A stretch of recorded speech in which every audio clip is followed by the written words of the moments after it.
Tu marches dans un terminal d'aéroport étincelant où des écrans affichent les détails des vols et où des dizaines de portes attendent l'arrivée des avions. Seulement, le bâtiment est complètement vide. Pas de passagers, pas d'avion, rien. Non, ce n'est pas le scénario d'un nouveau film d'horreur, mais un véritable aéroport à Berlin, en Allemagne, qui est resté flambant neuf et intact pendant plus de 7 ans. Mais reprenons depuis le début. Pourquoi Berlin aurait-il besoin d'un nouvel aéroport ? Berlin a déjà 2 aéroports.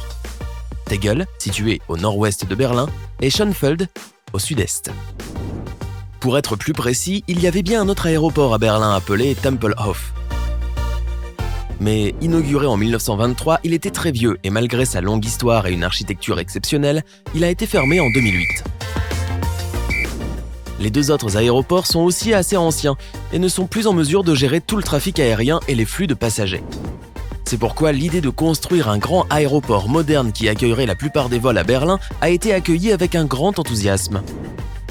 De plus, cet aéroport devait devenir le 3e plus grand aéroport d'Allemagne, après Francfort et Munich. Mais plus j'en ai appris sur ce nouvel aéroport de Brandebourg, plus j'en suis venu à me demander si cette construction pouvait être, maudite. La construction de l'aéroport fantôme a finalement rencontré de gros problèmes. Des retards incroyablement longs, des équipements défectueux et des coûts qui ont dépassé le budget initial de 3,5 fois. Au départ, la construction de l'aéroport devait coûter près de 2 milliards d'euros, ce qui est vraiment peu pour un projet de cette envergure. Mais pas de chance. Aujourd'hui, ce chiffre atteint déjà le montant faramineux de 7,3 milliards d'euros, et ce n'est même pas le bilan final.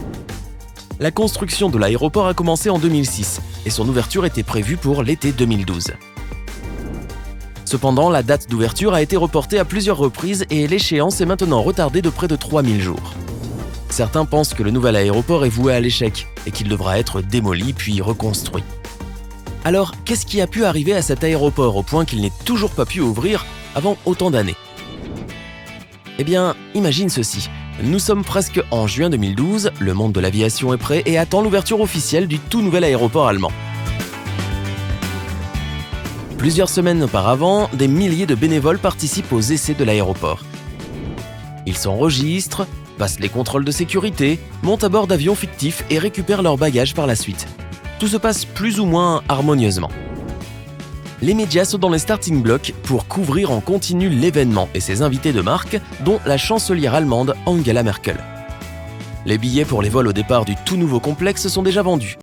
Lufthansa amène son tout nouvel Airbus A380 pour effectuer un vol inaugural de l'aéroport de Brandebourg à Francfort.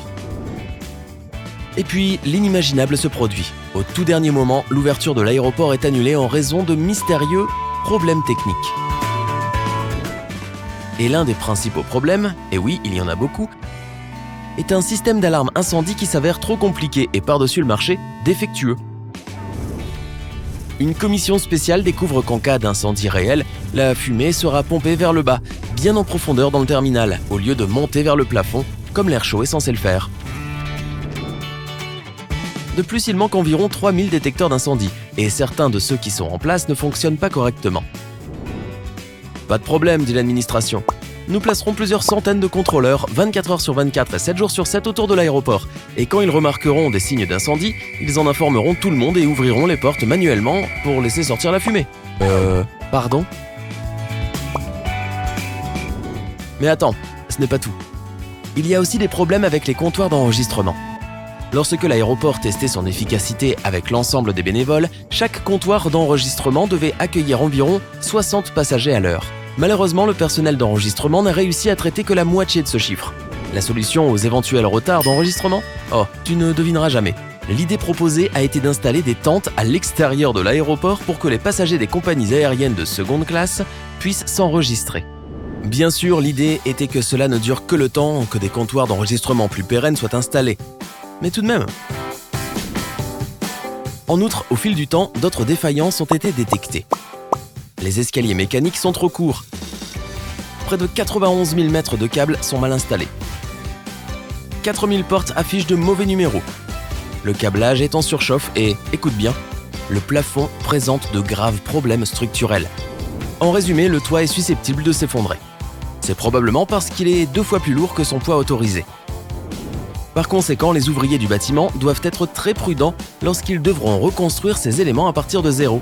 Ensuite, en 2017, lors d'un nouveau contrôle de sécurité de l'aéroport, la commission a découvert de nouvelles failles, notamment en ce qui concerne la détection des incendies, les extincteurs automatiques, le contrôle des fumées et les systèmes d'échappement.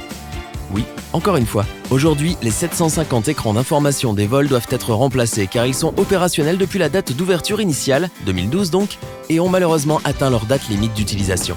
Des centaines d'ampoules sont constamment allumées parce que le personnel de l'aéroport ne sait pas comment les éteindre.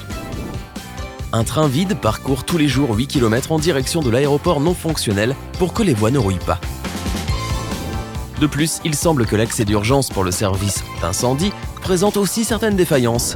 Et pourtant, il ne s'agit même pas encore de toutes les difficultés auxquelles l'aéroport de Brandebourg sera confronté. L'endroit est conçu pour être une grande plateforme aéroportuaire. C'est ce qu'on appelle un aéroport qui sert de point d'escale pour acheminer les passagers à leur destination finale. Et le principal propriétaire de l'aéroport de Brandebourg est censé être la compagnie aérienne Air Berlin. Mais en 2017, cette compagnie a fait faillite.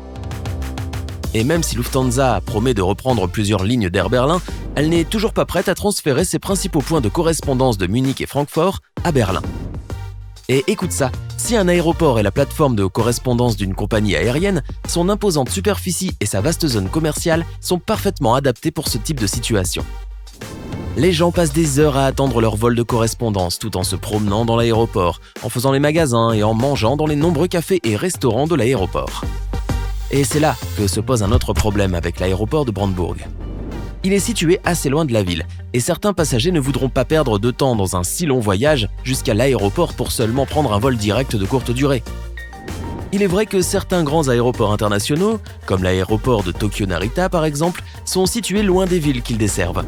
Mais comme il y a beaucoup de passagers en correspondance, la proximité de la ville n'a pas grande importance. De plus, même lorsque l'aéroport ouvrira, il y a de grandes chances qu'il soit trop petit pour gérer tous les vols et le trafic de passagers. Les deux aéroports de Berlin actuellement en service, Tegel et Schönefeld, desservent environ 33 millions de passagers par an, et la capacité du nouvel aéroport de Brandebourg n'est que de 27 millions de personnes par an. Curieusement, l'aéroport de Brandebourg a déjà fait l'expérience de la réalité d'un aéroport en bon état de fonctionnement avec des avions à l'atterrissage et tout le reste. En août 2017, aucun avion n'a été autorisé à atterrir à l'aéroport de Tegel, car la police désactivait des munitions non explosées datant de la Seconde Guerre mondiale. C'est pourquoi plusieurs avions commerciaux ont dû atterrir à l'aéroport de Berlin-Brandebourg. Mais si tu crois que les passagers se sont bien amusés à se promener dans les halls d'arrivée déserts et les zones commerciales vides, détrompe-toi. Les voyageurs ne pouvaient pas quitter leur avion. Il n'y avait ni escalier mobile amené aux portes des avions, ni bus pour transporter les passagers. Ce n'est qu'à 23h que la police a de nouveau autorisé la circulation à l'aéroport de Tegel. Les avions immobilisés à l'aéroport de Brandebourg ont décollé et un vol extrêmement court plus tard, les passagers ont finalement pu débarquer sur leur point d'arrivée originel. Waouh! J'avais déjà vu des retards à l'aéroport, mais ça... Connais-tu d'autres aéroports anormaux ou déserts? Dis-le-moi dans les commentaires. Si tu as appris quelque chose de nouveau aujourd'hui, donne un j'aime à cette vidéo et partage-la avec un ami. Mais attends, ne pars pas si vite. Nous avons plus de 2000 vidéos sympas à te montrer.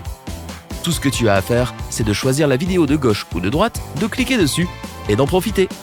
Reste du côté sympa de la vie.